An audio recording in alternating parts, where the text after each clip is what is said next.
Every night, you perform the most mysterious act in the universe, and you don't even realize it. You lie down, close your eyes, and then you vanish. Not your body, not your breath, but you, the one who thinks, worries, plans, remembers, simply disappears. And here's what will disturb you. You have absolutely no idea where you go. Tonight, when you surrender to sleep, you'll dissolve into something so profound, so utterly beyond your daily understanding, that if you truly grasped what happens, you'd never take consciousness for granted again. But we've been conditioned to treat this daily death and resurrection as ordinary. How fascinating that the most extraordinary journey you'll ever take happens every single night, and you've been sleepwalking through it your entire life. Now, let's begin with something rather unsettling. Every evening, you perform what amounts to voluntary suicide. Oh, don't worry. I'm not being dramatic. I'm being precise. Think about it. What you call yourself, this chattering, thinking, experiencing being, willingly steps into oblivion. You see, we've become so accustomed to this nightly disappearance that we've stopped noticing how absolutely extraordinary it is. Your thoughts stop. Your sense of time evaporates. Your precious identity, all those opinions, memories, and concerns you clutch so tightly, simply dissolves. And yet, somehow, mysteriously, something continues. Something that isn't quite you, but isn't quite not you either. It's as if every night you're given a demonstration of what the Buddhists call the void, that space of pure being that exists when the ego takes a holiday. But here's what's truly fascinating. We treat this daily miracle as though it were nothing more than maintenance, like charging a battery or defragmenting a computer. How wonderfully we've managed to make the mystical, mundane. Now, let's examine this disappearing act more closely. What exactly vanishes when you fall asleep? Your name doesn't matter anymore. Your job, your relationships, your endless to-do lists, gone. All those things you think define you simply aren't there. The person who was worried about tomorrow's meeting, who remembered yesterday's conversation, who has opinions about politics and preferences about coffee, that entire construction just stops. It's the most complete forgetting imaginable.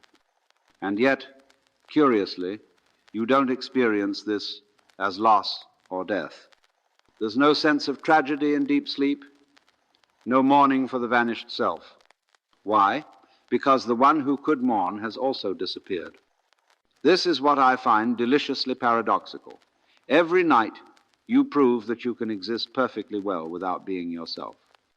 In fact, you might say you exist more purely, more essentially, when all the psychological furniture has been cleared away. But here's the uncomfortable question this raises. If you can be so completely without your identity every single night, what does that tell us about the reality of this identity you defend so fiercely during the day? Is less than #0. 5 hashes greater than. Could it be that what you think you are is far more optional than you've been led to believe? Now we arrive at something truly puzzling. During your waking hours, there's always this sense of someone watching, isn't there? An observer behind your eyes, a witness to your thoughts, a constant companion who never seems to sleep. You might call it consciousness, awareness, or simply I. This watcher is so persistent, so reliable, that you've probably never questioned its permanence. It's there when you're happy, there when you're sad, there when you're bored, there when you're excited. The one constant in your ever-changing experience. But then sleep arrives, and this eternal observer, this supposedly permanent witness, simply isn't. Not unconscious, that would imply something is there to be unconscious. Not absent, that would suggest a place from which it's missing. It's more mysterious than that. The watcher itself dissolves into the watching. What does this mean? Well, it suggests something rather revolutionary about the nature of consciousness itself. Perhaps this observer you think you are isn't quite as solid, as permanent, as fundamental as you've been assuming. Maybe consciousness isn't something you have, but something you temporarily appear in, like a wave appearing in the ocean. And when sleep comes, the wave subsides back into the ocean. But the ocean itself, that remains. The question is, what is this ocean? Is less than #0. 5 hash is greater than, but wait, it gets even more mysterious. Because sometimes, in this state where you have supposedly vanished, the most extraordinary theater productions begin. Dreams. Now, here's what should absolutely baffle you if you're unconscious, if the self has dissolved. Who exactly is creating these elaborate dreams? Who's writing the script? Who's casting the characters? Who's designing the sets? And most mysteriously of all, who's watching the show? In your dreams, you meet people you've never seen, visit places that don't exist, have conversations you've never had. The creativity is astounding. The detail is remarkable. Your dreaming mind constructs entire worlds, complete with physics, relationships, and storylines that can be more compelling than any Hollywood production. But the dreamer, the one who would normally take credit for such creativity, is supposedly absent. It's as though Shakespeare's plays were being written by someone who'd completely forgotten they were Shakespeare. And here's the most fascinating part. In the dream, you believe it's all real. You're convinced that dream you is real you, that dream world is real world. The illusion is perfect until you wake up. Now, this should make you pause. If consciousness can create such convincing realities while you are absent, what makes you so certain that this waking reality isn't just another kind of dream? Perhaps one being dreamed by something far more vast than your individual mind is less than #0. 5 hash is greater than. Now, let's venture into the most mysterious territory of all, deep sleep. Those hours when even dreams don't visit, when you exist in a state so profound that nothing, absolutely nothing, appears to be happening. This is where things become truly mind-bending.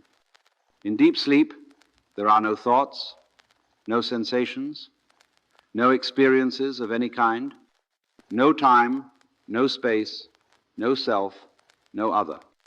And yet something is there. How do I know? Because you wake up refreshed, because you somehow know you slept well, because there's a clear difference between 8 hours of deep sleep and 8 hours of tossing and turning. But if there was truly nothing there, how could there be any qualitative difference at all? This is what I call the deep sleep paradox. Pure being without any content whatsoever. Existence without experience. Consciousness without an object to be conscious of. It's like a theater with the lights off, the audience gone, the actors departed, yet somehow, mysteriously, the show goes on. The mystics have a word for this state. They call it the causal body, the most fundamental level of your being. It's you without any qualities, you without any attributes, you without even the sense of being you. Pure existence, aware of itself, without needing to think about it. What's shocking is that you visit this state of perfect peace, perfect wholeness, perfect being every single night. The very thing you're searching for in meditation, in philosophy, in religion, you experience it naturally every time you fall into deep sleep. The cosmic joke is that enlightenment puts you to sleep. Now we're approaching something that might disturb your carefully constructed sense of self. Because what sleep reveals is this: consciousness doesn't need you to exist. Think about it carefully. Every night